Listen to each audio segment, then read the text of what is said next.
कुची जिल्हा परिषद गटामध्ये 2 कोळेकरमध्ये टक्कर लागणार. महाराष्ट्रातील पंचायत समिती व जिल्हा परिषदेच्या निवडणुकीचा कार्यक्रम लवकरच जाहीर होणार असून या निवडणुकीमध्ये सांगलीच्या कवठेमहांकाळ तालुक्यातील कुची जिल्हा परिषद गटामध्ये काटेकी टक्कर होणार अशी चिन्हे दिसून येत आहेत.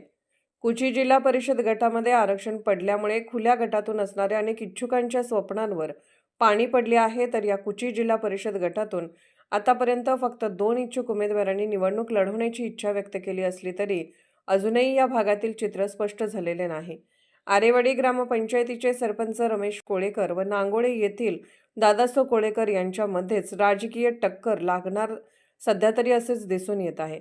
राजकीय जाणकारातून अशी माहिती मिळत आहे की माजी खासदार संजयकाका पाटील यांच्या गटातून त्यांचे कट्टर समर्थक सरपंच रमेश कोळेकर यांना उमेदवारी दिली जाणार असल्याची चर्चा असून रमेश कोळेकर यांनी आपण इच्छुक असल्याचे सांगितले असले तरी काका सांगतील ते करू असे त्यांनी सांगितले आहे.